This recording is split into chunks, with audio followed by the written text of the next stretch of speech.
Hello students, welcome to arch chemistry. So it is 100% confirm ಆಗಿದೆ. NTA ಅವರ ಕಡೆಯಿಂದನೇ tweet ನಿನ್ನೆ ರಾತ್ರಿ 10 ಗಂಟೆಗೆ ನಾನು ಈಗ ಜಸ್ಟ್ ನನಗೆ ಸಿಕ್ಕಿರೋ ಅಂಥದ್ದು. ಸೊ ಇವತ್ತು ನಿಮ್ಮ ನೀಟ್ ರಿಸಲ್ಟ್ ಅನೌನ್ಸ್ ಆಗ್ತದೆ. ಸೊ 100% ಶ್ಯೂರ್ ಇದು. ನಾನು ಹಿಂದಿನ ಒಂದು ವಿಡಿಯೋದಲ್ಲಿ ಆಗಬಹುದು ಅಂತ ಹೇಳಿದೆ, ಬಟ್ ಈಗ ಹೇಳ್ತಾ ಇದ್ದೀನಿ 100%, ಯಾಕಂದ್ರೆ NTA ದವರೇ ಇದನ್ನು ಅನೌನ್ಸ್ ಮಾಡಿದ್ದಾರೆ. ಸೊ ಇವತ್ತು ನಿಮ್ಮ ರಿಸಲ್ಟ್ 100% ಶ್ಯೂರ್. ಸೊ ನನ್ನ ರಿಕ್ವೆಸ್ಟ್ ಇಷ್ಟೇ, ರಿಸಲ್ಟ್ ಹೇಗೆ ಬರಲಿ.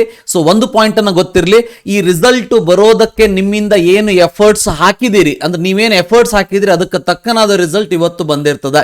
ಓಕೆ, ಸೊ ನೀವೇನಾದ್ರೂ ಎಫರ್ಟ್ ಜಾಸ್ತಿ ಹಾಕಿದ್ರೆ ರಿಸಲ್ಟ್ ಚೆನ್ನಾಗಿ ಬಂದಿರ್ತದ, ಎಫರ್ಟ್ಸ್ ಕಡಿಮೆ ಹಾಕಿದ್ರೆ ರಿಸಲ್ಟ್ ಕಡಿಮೆ ಆಗಿರ್ತದೆ ಅಷ್ಟೇ. ಸೊ ರಿಸಲ್ಟ್ ಕಡಿಮೆ ಆದವರು ಕೂಡ ವರಿ ಮಾಡ್ಕೊಳ್ಳೋ ಅವಶ್ಯಕತೆ ಇಲ್ಲ. ಸೊ ನೀವು MBBS ಮಾಡಬೇಕು ಅಂತ ಇದ್ರೆ ಇನ್ನೊಂದು ವರ್ಷ ಡ್ರಾಪ್ ತಗೊಂಡು 100% ನಿಮ್ಮ ಎಫರ್ಟ್ಸ್, ಡೆಡಿಕೇಶನ್, ಕಮಿಟ್ಮೆಂಟ್ ಇಟ್ಕೊಂಡು ಓದಿದ್ರೆ ಸಾಧನೆ ಆಗೇ ಆಗ್ತದೆ. ಇಲ್ಲ MBBS ಒಂದೇ ಜೀವನ ಅಲ್ಲ, ಡಾಕ್ಟರ್ ಒಬ್ಬರೇ ವೃತ್ತಿ ಅಲ್ಲ, ಗೊತ್ತಿರಲಿ. ಸೊ ಬೇಕಾದಷ್ಟು ವೃತ್ತಿಗಳು ಇವೆ, ಅವನ್ನ ಯಾವನ್ನಾದ್ರೂ ಕೂಡ ಮಾಡಬಹುದು. Don't worry about that. ಆದರೆ ನನ್ನ ರಿಕ್ವೆಸ್ಟ್ ಇಷ್ಟೇ, ರಿಸಲ್ಟ್ ಏನೇ ಬಂದ್ರು ಸೊ ನೀವು ವರಿ ಮಾಡಿಕೊಂಡು ಬೇರೆ ಯಾವುದೇ ರೀತಿ ಕೆಟ್ಟ ಚಿಂತನೆಯನ್ನು ಮಾಡೋದಕ್ಕೆ ಹೋಗಬೇಡಿ. ಇದು ನನ್ನ ಕಡೆಯಿಂದ ಒಂದು request. So all the best for all of your result. ಇವತ್ತು ಮಧ್ಯಾಹ್ನ ನಿಮ್ಮ result 100% sure. Thank you. Have a nice day.